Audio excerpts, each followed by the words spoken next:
13 महीने दिल्ली के बॉर्डरों पर जो लड़ाई चली थी, जिसमें 750 से ज़्यादा हमारे किसानों ने शहादत दी और उसके समर्थन में मजदूर, कर्मचारी, छात्र, नौजवान, महिलाएं जो सभी आए, उसी वक्त इस आज के सम्मेलन की नींव धरी गई थी। मजदूर किसान एकता जिंदाबाद, ये नारा जो उभरा था वो यहाँ साकार हो रहा है।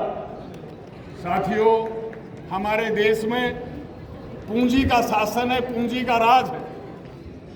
खेत में जो हम पैदा करते हैं उसको भी पूंजीपति लूटता है और मजदूर को सीधे सीधे जहाँ भी वो काम करता है, कारखानों में, दफ्तरों में, कहीं भी काम करता है, खेतों में, उसका सीधा सीधा लूट। हमारे खेतों में जो हम खाद भी मशीनरी इस्तेमाल करते हैं, उसके ऊपर जो कंट्रोल है, उसके ऊपर नियंत्रण है, वो पूंजीपतियों का है। और हम खेतों से जो पैदावार करते हैं उसकी मंडियों के ऊपर भी उसी का नियंत्रण है। ये पूंजीपतियों का शासन है। आज ये पूंजीपति 71 साल में लूटते लूटते टॉप 10 में पहुंच गए हैं। ये भारत के पूंजीपतियों ने साम्राज्यवादी चरित्र ले लिया है। ये दुनिया में अपनी लूट मचा रहा है और लुटेरों को भारत में मिला रहा है। और आज अगले हो, पिछड़ा हो, पूंजीपति का शासन जहां भी है, वो शासन फांसीवादी रूप ले रहा है। फांसीवाद के अलावा पूंजीवाद कहीं रह नहीं सकता है। ये हमारी स्थिति क्या है? हमारी लागत ज्यादा है, हमारी लागत ज्यादा है, हमारा खर्च ज्यादा है, आमदनी कम है। हम कर्जवार होते हैं। हमारे किसान लाखों की संख्या में आत्महत्या करने पर मजबूर हैं और उसमें किसानों की और खेतीहर मजदूरों की जो आत्महत्या करने वालों में गरीबों बराबर स्थिति है। तो हालात ये हैं। आज हमारी जो लड़ाई है, आज हमारी जो लड़ाई है, एमएसपी की जो लड़ाई, ये एमएसपी की जो लड़ाई, न्यूनतम समर्थन मूल्य हम चाहते हैं। मैं आगे कहना चाहता हूँ, आप मेरे से फिर रख सकते हैं।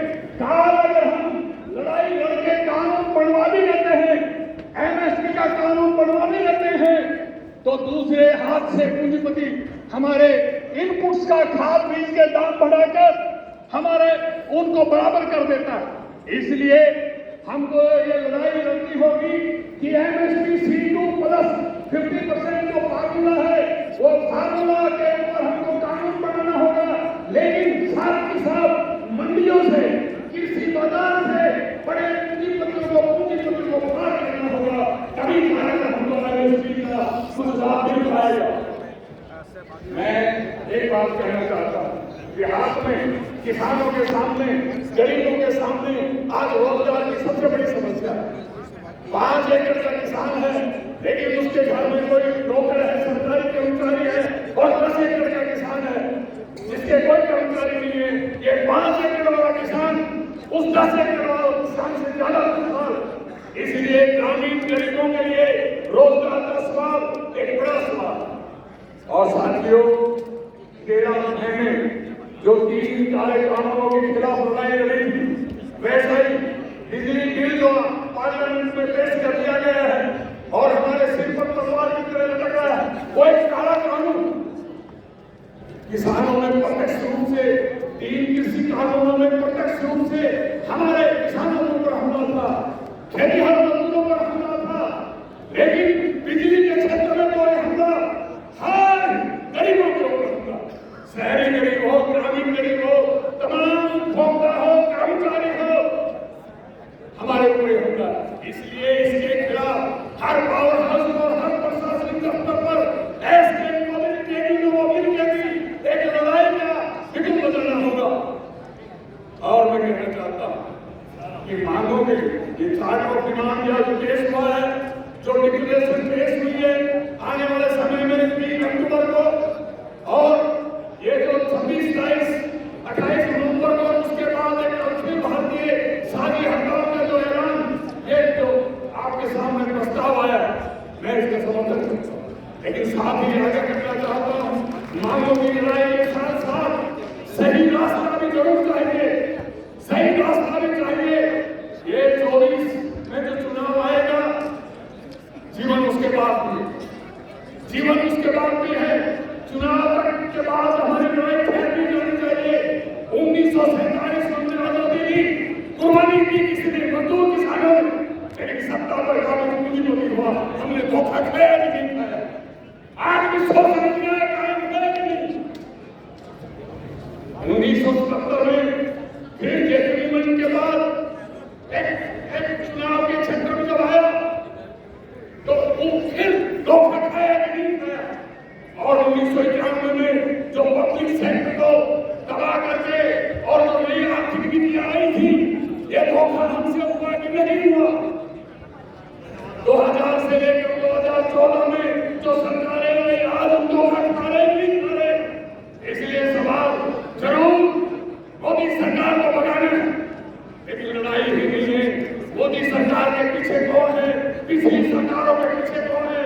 इसके पीछे ये जो पूंजीपति है, ये जो हर क्षेत्र में, खेती में, इंडस्ट्री में, हर जगह मजदूर किसान तमाम का शोषण करता है। इस शोषण के खिलाफ लड़ाई को जोरदार बनाना होगा। ये पूंजीपति ही अपना मुनाफा के लिए मणिपुर को चला रहा है। हरियाणा में, दिल्ली की तरह की हरियाणा में नूह में आग लगाई। मैं इस वक्त से मांग करता कि नूह की घटनाओं को लेकर सुप्रीम कोर्ट सिटिंग जज से इसका जांच होनी चाहिए। दूध का दूध और पानी का पानी होनी चाहिए। ये खट्टर सरकार ने, मोदी सरकार ने आग लगाई है, हम इसकी कड़ी निंदा करते हैं, विरोध करते हैं।